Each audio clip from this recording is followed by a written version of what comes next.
What is Juneteenth? Juneteenth, also known as Freedom Day or Jubilee Day, is an African-American holiday that commemorates June 19, 1865. That was the day that the last of the emancipated slaves were freed.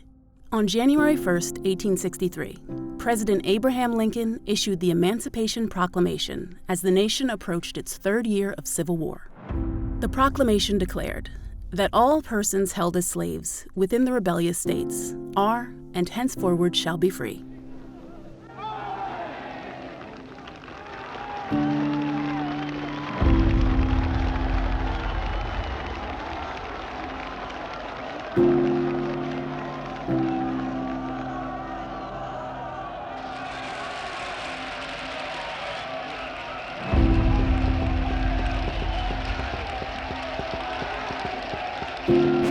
Wait, the Emancipation Proclamation was signed in January of 1863 and took over 2 years for the last of the slaves to be made free?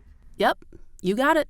The country was still entrenched in a bloody war, which helped to slow communications. On top of that, many plantation owners kept the news from their slaves. Well, at least now they were all free? Well, not exactly. While yes, the Emancipation Proclamation had been signed, technically slavery had not been abolished. Lincoln recognized that the proclamation needed to be followed by a constitutional amendment. Enter the 13th Amendment. The 13th Amendment to the United States Constitution provides that neither slavery nor involuntary servitude, except as a punishment for crime whereof the party shall have been duly convicted, shall exist within the United States or any place subject to their jurisdiction. The necessary number of states to agree to the amendment was reached on December 6, 1865. And then they were free? Yes, they were technically free, but the situation was a bit more complicated. You see, slavery was effectively abolished, except when used as a punishment for crime. Once slaves were freed, they weren't given any help with where to go and what to do. There was basically a large body of people with nowhere to go. Immediately, the former overseer force started arresting black people for things such as vagrancy and trespassing on the only land they knew.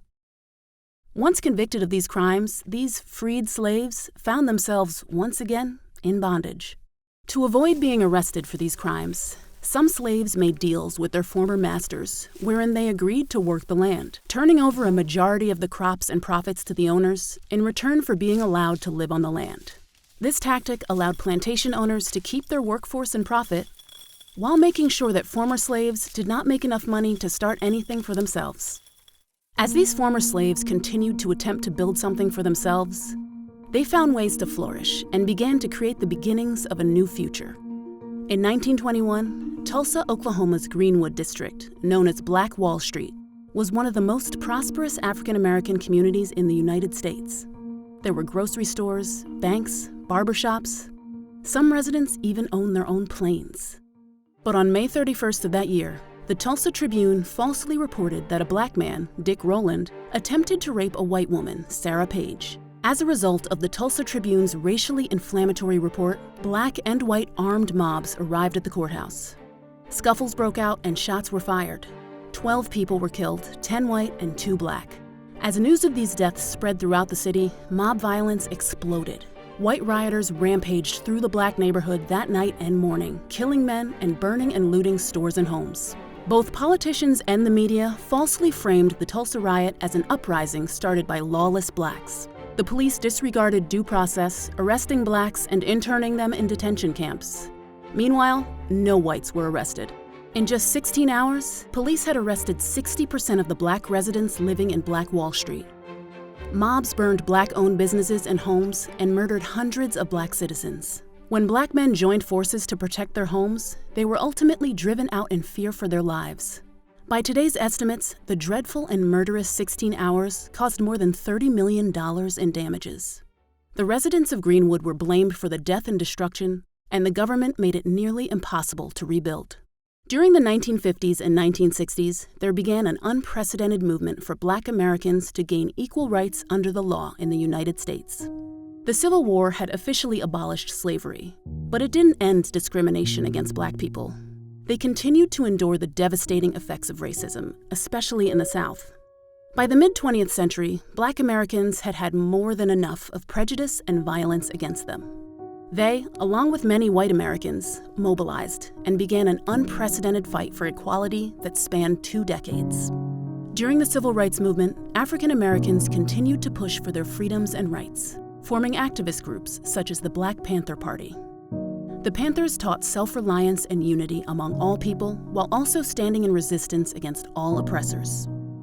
Like all of the other pro-Black institutions before them, the Panthers were discredited, disrupted, and systematically eliminated by racist policies, practices, and propaganda. Today's activism is more widespread than ever and takes many different forms as Black people and their allies continue to raise their voices within society. You can see people elevating the Black experience by openly celebrating their heritage through fashion, art, music, and even the natural hair movement. Black people are taking a stand and showing their history and culture are as integral and important as any other. Injustice is being addressed head-on, and it is coming from every corner of the Black community. It is being spotlighted by actors, athletes, musicians, and many more. One of the more recent waves of resistance is being led by the Black Lives Matter movement, which was started in 2013 by Alicia Garza, Patrisse Cullors, and Opal Tometi. This organization was originally formed as a response when a young boy named Trayvon Martin was racially profiled, stalked, and murdered for the crime of wearing a hoodie and walking home while Black. His killer was acquitted using the controversial Stand Your Ground law, which has time and time again been used to justify the assault and murder of Black people, while seldom protecting their rights. A new movement was born, and you can see the effects today.